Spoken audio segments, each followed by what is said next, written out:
coming to you from Levi Stadium in Santa Clara, where the Washington Huskies just won the Pac-12 Championship game 41-10 over the Colorado Buffaloes. Murphy's Law kind of night for the Colorado, aside from that fortuitous bounce on Joe Meese's fumble on his kickoff return. Pretty much everything went Washington's way in this football game. Yeah, it was just one of those nights for Colorado. Everything that they couldn't afford to have happen pretty much happened. Lou Fowl got hurt.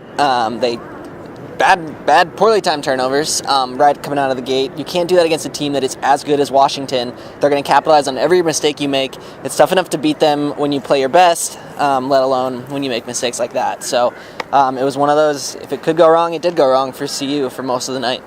We'll keep diagnosing this game a little bit, but sometimes in the game of football, you just have to tip your cap to your opponent.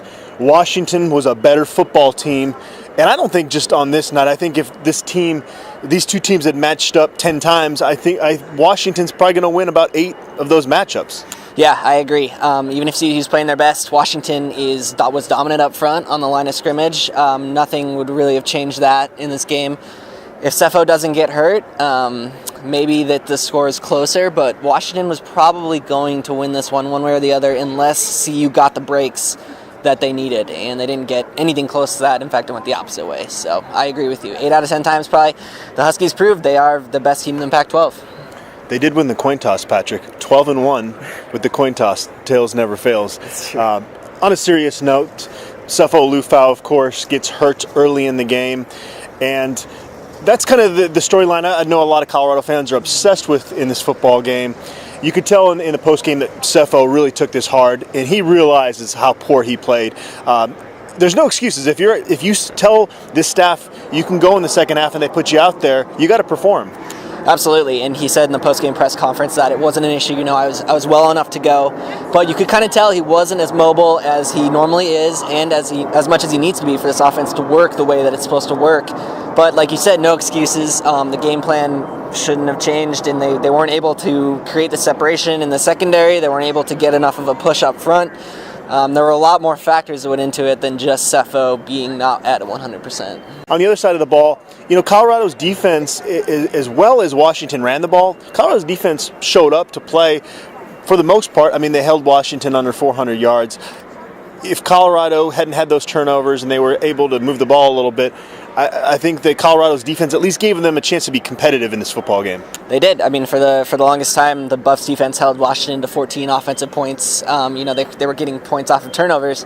The defense really did as much as you could ask for them in this situation, except create a turnover, and they weren't able to stop the run, which really hurt them in the first half and ultimately sealed their fate in the second half when they couldn't make up for the offensive mistakes because Washington was moving the ball at will, even though Browning looked off the whole game, and they did a decent job shutting down Washington's prolific receivers, except for that amazing catch by Ross on a broken play that was jaw-dropping. We'll have to wait until Sunday to find out exactly where Colorado's headed to play their bowl game. I don't think there's going to be too many Colorado fans that are super optimistic about their Rose Bowl chances at this point. I think the one thing that couldn't happen was a blowout loss, and that's what happened tonight. Yeah, at this point, especially seeing as how USC has beaten both of these teams, makes it pretty hard to pick Colorado in the Rose Bowl at this point, which is unfortunate because this team definitely played like they earned it up until tonight. So that leaves the Alamo Bowl, great bowl, and honestly that's best case scenario for me. If the Buffs go to the Cotton Bowl against Western Michigan, I'm not sure that that's a great spot for them. The Alamo Bowl is nothing to sneeze at, and San Antonio, it's a bowl game, and I think after the hurt of this loss subsides after a week, fans will be pretty pumped for it, and the team's obviously going to be excited for it. We watched the players exit the field. We saw Cepho Lufau, Tedrick Thompson in that post-game press conference. They're devastated. You could clearly tell that this was not a team that was just happy to be playing in this football game. The question is, how long until the fan base and this team can kind of mourn this loss before they kind of move on? Is it just this weekend?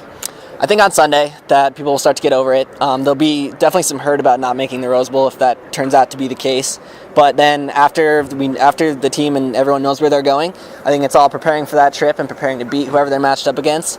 And at that point, they can truly celebrate the incredible run that was this season. Tonight doesn't really change that. Washington was probably always a better team. It would have been nice if the Buffs could have put up a better fight, but I think after Sunday, when there's a new opponent and a new destination, CU fans can really relish that opportunity.